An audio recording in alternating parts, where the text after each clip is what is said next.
ये क्लास में हम इंटर फर्स्ट ईयर फिजिक्स का एक वेरी शॉर्ट क्वेश्चन आंसर पढ़ेंगे। बहुत इंपॉर्टेंट क्वेश्चन है। What are the fundamental forces in nature. हमेशा रख लेना चार फंडामेंटल फोर्सेस है। एक है ग्रेविटेशनल फोर्सेस, और दूसरा है इलेक्ट्रोमैग्नेटिक फोर्सेस, और तीसरा है न्यूक्लियर वीक न्यूक्लियर फोर्सेस और स्ट्रॉन्ग न्यूक्लियर फोर्सेस। इसके बारे में थोड़ा सा कॉन्सेप्ट दूंगा मैं। शॉर्ट में 2 मार्क्स का क्वेश्चन है, फिर भी शॉर्ट में क्वेश्चन सब समझिए। हमेशा रहना कभी भी कोई दो बॉडीज है समझो, तो दो बॉडीज के बीच में अट्रैक्शन होता है। कभी बॉडी का मास इतना बढ़ जाएगा उतना उसका ग्रेविटी बढ़ जाती। ग्रेविटी क्या है भाई? ये by which the body pulls another body. तो ये दोनों के बीच में हमेशा क्या होता है?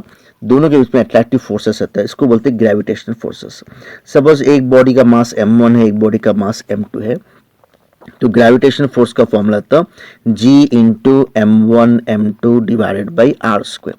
आर यानी distance between the centres of the body, G is the gravitational constant बोलते हैं। तो हमेशा रहना दो बॉडीज के बीच में अट्रैक्टिव फोर्सेस होते हैं, ग्रेविटेशनल फोर्सेस बोलते हैं इसको। जितना बॉडी बड़ी रहेंगी उसकी ग्रेविटी उतना ज्यादा रहेंगी। और दूसरा क्या है? Electromagnetic forces. सपोज एक कंडक्टर है आपके पास, ये कंडक्टर है ना, ये अक्रॉस से मैग्नेटिक फील्ड है। तो मैग्नेटिक फील्ड में से बीच में से अगर करंट पास करे, इलेक्ट्रॉन्स रहते हैं इसमें, है ना, तो दिस प्रोड्यूसेस टॉर्क फोर्स, है ना। तो ये फोर्स का फॉर्मूला है ना, when a conductor carrying current, है ना, पासेस थ्रू ए बिटवीन, है ना, is passed between the magnetic field, है ना। मैग्नेटिक फील्ड के बीच में से कोई कंडक्टर में से करंट पास करे तो इससे क्या होता है? मैग्नेटिक इलेक्ट्रोमैग्नेटिक फोर्स प्रोड्यूस होता है। इसका फॉर्मूला था F equals to Q into v by p. Q क्या था? चार्ज, है ना, जो चार्ज फ्लो हो रहा है उसकी वैल्यू रहती। V is the velocity of the charge, और B क्या था? मैग्नेटिक फील्ड रहता।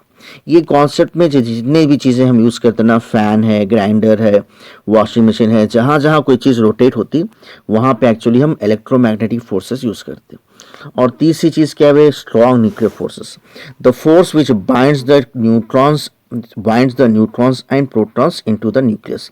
न्यूक्लियस के अंदर जो न्यूट्रॉन्स और प्रोटॉन्स बॉन्डेड होते हैं, इसकी जो फोर्स होता है इसको बोलते हैं स्ट्रॉन्ग न्यूक्लियर फोर्सेस। और लास्ट में आते हैं ना, कभी है ना, रेडियो एक्टिविटी होती है कभी, जैसे मिसाल के तौर पे एक न्यूट्रॉन होता, it converts into proton, proton में चेंज होता है ये, और साथ में बीटा पार्टिकल निकलता है, इसको बोलते हैं इलेक्ट्रॉन, और एनर्जी निकलती इसमें साथ में से, है ना। तो ऐसा है ना, रेडियो एक्टिविटी में जो फोर्सेस यूज होते हैं, फोर्सेस आते हैं, उसको बोलते हैं weak nuclear forces, where a neutron changes into proton, electron and energy. ठीक है। और ये क्या होता है? स्मॉल रेंज होता है ना, बहुत स्मॉल रेंज तक होता है इसका, 10⁻⁻70 मीटर्स टू 10⁻⁻60 मीटर्स, यानी consist of very small range. बहुत करीब के पार्टिकल्स पे इफेक्ट पड़ता है इसका, दूर पे इफेक्ट नहीं पड़ता।